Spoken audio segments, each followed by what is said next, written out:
Beautiful for spacious skies, warm the ways of grace. When our founding fathers established this republic, they created a political and economic system unique among nations, a system which has led the United States to the very pinnacle in wealth and in world leadership.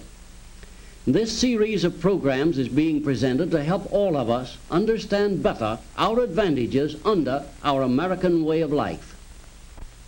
For today's topic, let's join now a group of young people at the National Education Program Workshop in Searcy, Arkansas. At the classroom lectern is Dr. Clifton L. Ganus, Jr., noted young historian. In order to have a proper appreciation of the American economic system, we must know how the national income is divided in America. In other words, we must examine the distribution of the great wealth produced through the operation of American capitalism. Is the distribution widespread, or is the wealth of America concentrated in the hands of a few, as the socialists and communists say? This is the central question for our discussion today. The answer constitutes a tribute to our system. For the wealth produced within American capitalism is widely distributed throughout our population, as we shall see. Basically, an economic system must fulfill two social needs of the population which it serves. First, an adequate production of goods, and second, an equitable distribution of those goods. Of course, there are other measurements of value for an economic system. And in our previous classroom sessions, we have seen how well our own system measures up, how it provides a high degree of economic freedom and great incentives for personal achievement, thus bringing about national progress. We know that American capitalism is morally right because its chief elements, private ownership, the profit motive, and the competitive market, are wholesome and good. They are compatible with God's laws and the teachings of the Bible. And lastly, we know that with her unique economic system, the United States produces 42% of the wealth of the world, although we have only 7% of the world's population and 6% of the land area. To sum it up, our system is morally right. It provides economic freedom and great incentives for development, and its production of goods is unmatched in all human history. This brings us to the central question, the question of distribution. Are these economic benefits under American capitalism being extended to American wage or salary earners? Or would this big segment of the population be better off under socialism or communism? A dramatic answer to this question came from an English socialist who visited America after Great Britain had experienced a socialist system for 5 years. Tell me, who could possibly afford to buy food in a place such as this? Well, this is just an ordinary food market. Most everybody in America shops in stores like this from time to time. You don't have to be a capitalist. It's not a luxury. Look at this, for instance. Competition and big volume keep prices down. I say, begging your pardon, sir, are you a capitalist? What'd you say? What I mean is, what is your work? I'm a railroad engineer. Utterly impossible.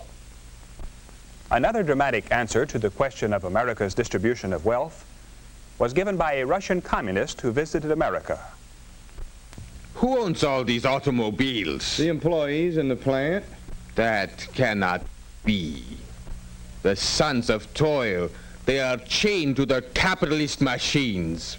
They are exploited. They have nothing, absolutely nothing under capitalism. The communist was amazed, of course. In communist countries, the workers do not have cars.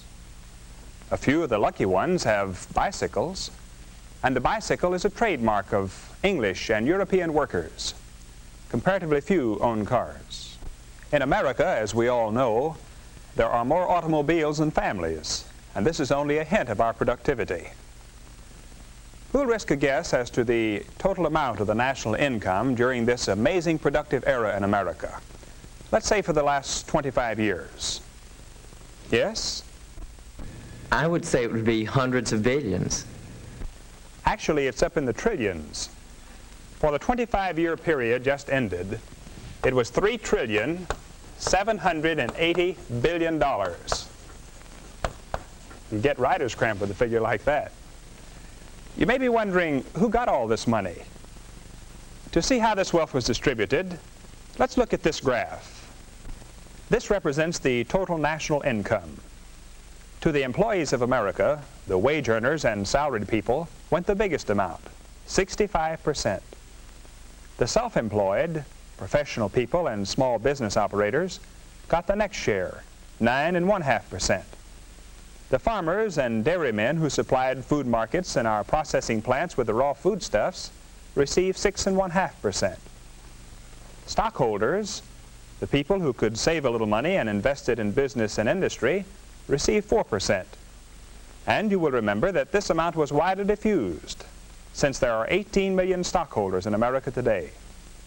Their investments of their savings have built new factories, provided new machines and other equipment to make new jobs in industry. The corporations themselves receive 7.5% before payment of taxes. After taxes, they retained only 3.1% of the national income. The people who had property for rent received 4%. And lastly, the bondholders, who provided the cash for new schools, new paving, home loans, and so forth, received 3.5%.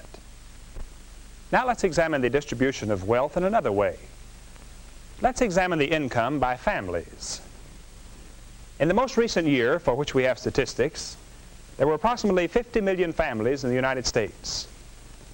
They received an income of approximately $272 billion before taxes. How was this income distributed among these families? Professor Ganus, aren't the majority of our families in the lower income brackets below $3,000 a year? Not at all, John.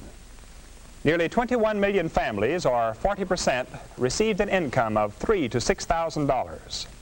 15 million more families received an income of $6,000 or more. These two groups contain 70% of the population. That leaves only these with an income of $3,000 or less. Not to be overlooked, a good-sized group, 7%, received incomes of $10,000 or more. But only 3% were in the $15,000 and above bracket. And from this bracket came the bigger portion of venture capital or investment money to build manufacturing plants and to start businesses, thus creating new jobs and new products. In the lower brackets go these figures. 12.8% received incomes from $2,000 to $3,000. 10.8% received from $1,000 to $2,000, while 5.7% received less than $1,000. We must remember, however, that in these lower brackets are many farm families whose cash incomes do not strictly reflect their standard of living. Mary, what can be learned from this graph? It seems that our national wealth is very widely distributed, much more than I realized. Yes, 85% of all income goes to 93% of the families, while the other 7% of our families receive the remaining 15%. Thus it can be seen that the great bulk of income goes to the majority of families in the middle income range, that a relatively small percentage of families receive less than $3,000 a year, and a very small minority of families receive $15,000 or more per year. In fact, if all the income left to those in the $15,000 or above bracket after taxes are paid were to be distributed evenly among the 160 million people in America, each of us would receive only 55 cents a day. And if the net income of all those who earn $25,000 or above were to be distributed evenly, each of us would receive only 15 cents a day above our present income. So we wouldn't gain much by liquidating the upper income brackets about whom the socialists and communists rave so loudly. It is to the benefit of all Americans that incentives for achievement remain constant in the upper income level, as in all other brackets, so that all Americans may enjoy the benefits from the total brain power and enterprise in our dynamic nation. There is one additional yardstick of our economic well-being in all walks of American life. Now that we have examined the distribution of national income, let's take a brief look at the ownership of property. The farms of America are owned by 25 million people. The houses of America, worth $230 billion, are owned by 113 million people. Our 50 million automobiles are owned by nearly 40 million families. The factories and machinery that produce the material things of life have 18 million stockholders. In one way or another, more than 100 million of our people own the wealth of America. And the remainder, most of them children and youths, will at some time in their lives own substantial wealth. The true facts about American capitalism's distribution of wealth and its great wealth production overshadow anything the communists and socialists have to show. The truth about the distribution of wealth under American capitalism makes Karl Marx the world's worst prophet. Marx, the socialist founder of communism, prophesied that under capitalism, wealth would be concentrated in the hands of fewer and fewer, while the great majority of people would suffer increasing poverty. The fact is that American capitalism has set a new standard for human welfare. And if we keep its basic principles strong and vigorous in the years ahead, the opportunity of every American for a still better living standard will certainly be enhanced. And perhaps even the disciples of socialism and communism will come out of their shadowy pipe dreams and join us in our march of human progress. At our next session, we will discuss the spirit of enterprise. Until then, class dismissed. The American Adventure Series is a production of the National Education Program, Searcy, Arkansas. Dr. George S. Benson, director. Dr. Clifton L. Ganus, Jr. was our instructor.